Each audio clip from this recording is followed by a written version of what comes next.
సృష్టికర్త అయిన తండ్రి అయిన దేవుని నామమునకు మహిమా గంట ప్రభావములు కలుగుగాక. మన రక్షకుడును యేసుక్రీస్తు ఘనమైన నామములో మీ అందరికీ శుభాలు వందనాలు తెలియపరుస్తున్నా. ఈ అదే మిట్లారా, మీరందరూ కూడా బాగున్నారా? దేవుని యొక్క మహాకృపను బట్టి మీరందరూ కూడా సంతోషంగా క్షేమంగా ఉన్నారని తలంచుతూ ప్రభునామాన్ని గణపరుస్తున్నా. ఈనాటి దేవుని యొక్క లేఖన భాగాన్ని మనం ధ్యానం చేసుకుందాం. పరిశుద్ధ బైబిల్ గ్రంథంలో నుంచి యోహాను సువార్త 3వ అధ్యాయము 36 వచనం. కుమారుని యందు విశ్వాసముంచువాడే నిత్య జీవము గలవాడు, కుమారునికి విధేయుడు కానివాడు జీవము చూరుడు కాని దేవుని ఉగ్రత వాని మీద నిలిచి ఉండును. ఈ దినమున మనం ధ్యానం చేస్తున్నటువంటి అంశము దేవుని యొద్ద నిత్య జీవము దొరుకును. దేవుని యొద్ద నిత్య జీవము దొరుకును. In God we have eternal life. In God we have eternal life.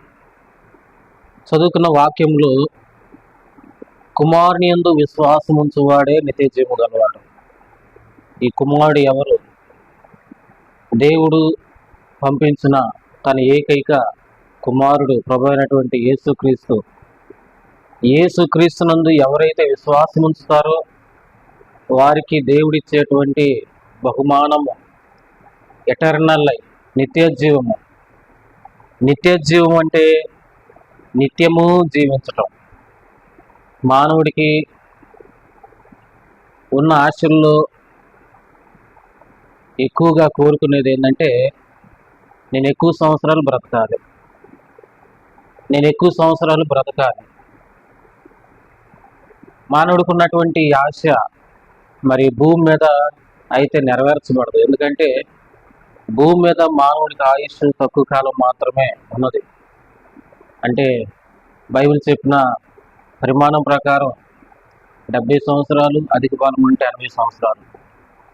కానీ పరలోకంలో యేసుక్రీస్తును విశ్వసించిన వారందరికీ కూడా పరలోకములో దేవుడు ఇచ్చేటువంటి గొప్ప బహుమానము లేదా ఆశీర్వాదం ఏంటంటే నిత్య జీవము. దీని కొరకు ఎలాగ సిద్ధపడాలి? ఈ భూమి మీద దేవుడు ఇచ్చినటువంటి జీవిత కాలంలో ప్రభుకి మన హృదయాలను అప్పగించినప్పుడు, నాయన నా జీవితానికి నీవే అధికారివి, నా జీవితానికి నీవే అధికారివి, నీవు చెప్పినట్టుగా నేను నడుచుకుంటాను అని పాప శాపాలను విడిచిపెట్టి ప్రతిదమైనటువంటి వ్యతిరేకమైనటువంటి చెడు వ్యసనములను విడిచిపెట్టి లోక సంబంధమైనటువంటి ఆశలను విడిచిపెట్టి ప్రభువుకి మన హృదయాన్ని అప్పగించినప్పుడు మన జీవితాన్ని ఆయన చేతిలో పెట్టి అనుదినము వాక్యం చదువుతూ ఆయన మార్గాల్లో నడుస్తూ ప్రభువుని గణపరిచిన వారందరికీ కూడా దేవుడు నిత్య జీవాన్ని ఇస్తూ ఉన్నాడు. అయితే దేవుణ్ణి విశ్వసించిన వారు, యేసుక్రీస్తును విశ్వసించిన వారికి నిత్య జీవం అనేది దొరకదు. నిత్య జీవం అనేది దొరకదు. బైబిల్ గ్రంథంలో మనం చూసినట్లయితే 1 యోహాను పత్రిక 5వ అధ్యాయము 20వ వచనాన్ని చదువుకుందాం. 1 యోహాను 5:20.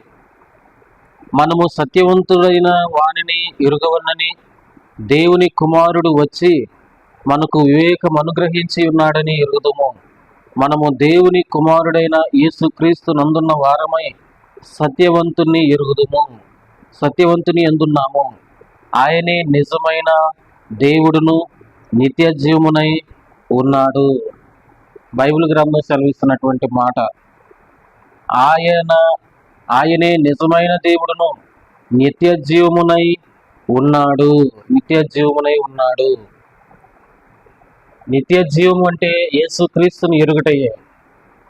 అంటే యేసుక్రీస్తును ఎంతమంది అయితే తెలుసుకున్నారో, తెలుసుకొని ఆయన గూర్చిన మాటలు విని ఆయన చెప్పిన మాటలు చొప్పున చేస్తున్నారు, అలాగూ చేసి వారి యొక్క జీవితాలను ఎవరైతే ప్రభువుకి అప్పగించుతున్నారో వారందరూ కూడా నిత్య జీవములో ఉన్నారని మనం గ్రహించాలి. యోహాను సువార్త 3:16 దేవుడు లోకమును ఎంతో ప్రేమించెను కాగా తన అద్వితీయ కుమారునిగా పుట్టిన వానియందు విశ్వాసముంచు ప్రతివాడును నిత్య జీవము అనుగ్రహించి ఉన్నాడని. కనుక ప్రతి ఒక్కరు కూడా నశించటం అనేది, ఎవరు కూడా నశించటం అనేది దేవునికి ఇష్టం లేదు. తన కుమారుడైనటువంటి యేసుక్రీస్తును ఈ లోకానికి పంపించడం ద్వారా, ఆయన ద్వారా అందరికీ నిత్య జీవము అనుగ్రహించబడింది. ఇక్కడ అందరికంటే నమ్మిన వారందరికీ, అంగీకరించిన వారందరికీ ఆయనే నిజమైన దేవుడు, ఆయన ద్వారానే నిత్య జీవం అనుగ్రహించబడింది. అలాగే 12వ వచనాన్ని కూడా మనం చూస్తే,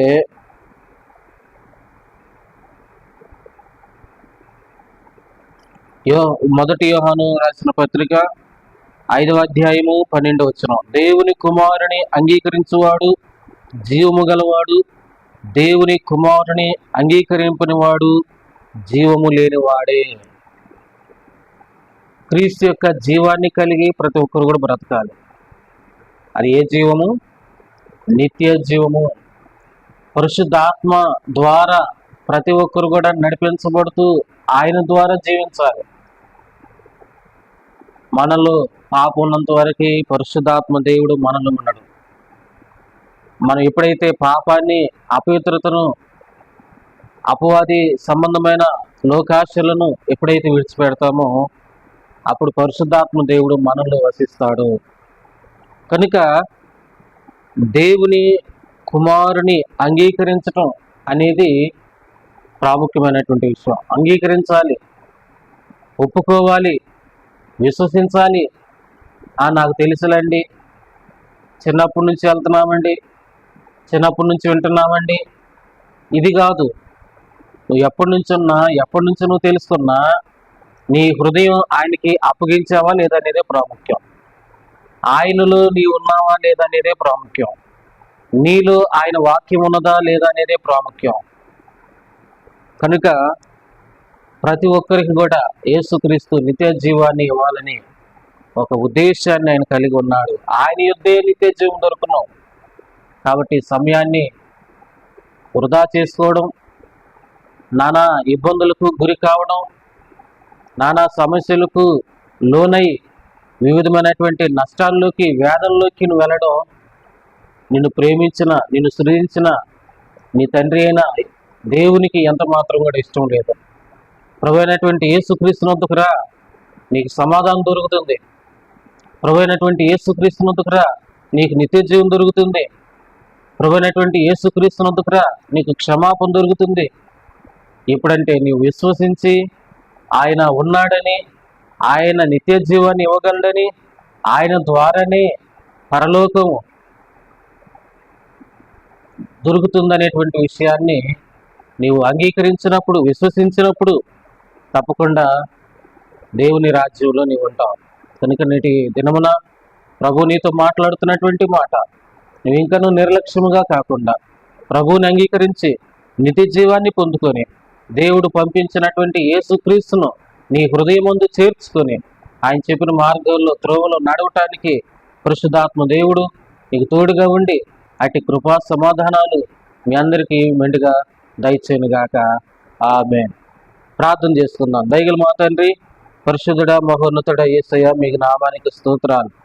నాయన నేటి దినమున అయా తండ్రి, నీ మాటలు విన్నటువంటి బిడల జీవితాల్లో మీరు కార్యాన్ని జరిగించండి. అద్భుతాలు, ఆశ్చర్యకార్యాలు చేసేటువంటి దేవుడు.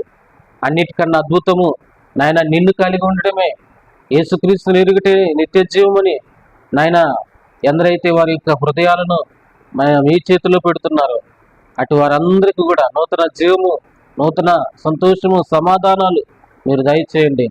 నాయన ఈ లోకములో ఉన్న వాటిని వెతకక పరమందున్న దేవుడివైన మిమ్ములను, పరము నుండి భూమికి వచ్చినటువంటి యేసుక్రీస్తును ఎదుగుటకు, అంగీకరించుటకు, విశ్వసించుటకు, వారి జీవితాలు సమర్పించుటకు మీరు అట్టి జ్ఞానాన్ని దయచేయమని వేడుకుంటూ ఉన్నా.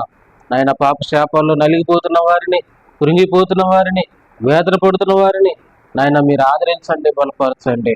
వివిధమైనటువంటి సమస్యల్లో ఉన్నటువంటి వారందరిని కూడా మీరు నాయన విడుదల ఇచ్చి నీ శాంతి సమాధానాలతో నింపమని వేడుకుంటూ ప్రార్థన చేస్తున్నా. దేవా మీకు వందనాలు. ప్రతి ఒక్కరు కూడా మీరు ఇచ్చేటువంటి నిత్య జీవాన్ని పొందుకుంటూ ఆనంద సంతోషాన్ని కలిగి ఉండే కృప దయచేయండి. ఈ రోజున నిబిడలు చేస్తున్నటువంటి పనులన్నిటిలో, ఉద్యోగాల్లో, వ్యాపారాల్లో, సకల విషయాల్లో, చేతి పనులలో, అన్ని విషయాలలో నాయన మీరు తోడుగా ఉండమని, ఆనందకరమైన జీవితాలు ప్రతి ఒక్కరికి మెండుగా దయచేయమని యేసయ్య ఘనమైన నామములో ప్రార్థించి అడివేడుకుంటున్నాను తండ్రి. ఆమేన్. తండ్రి, కుమార పరిశుద్ధాత్మ త్రియేక దేవుని ఆయన కృపా సమాధానాలు ఎలవల్ల మీకు తోడుగా ఉండి నడిపించును గాక. ఆమేన్. అందరికి వందనాలండి. God bless you.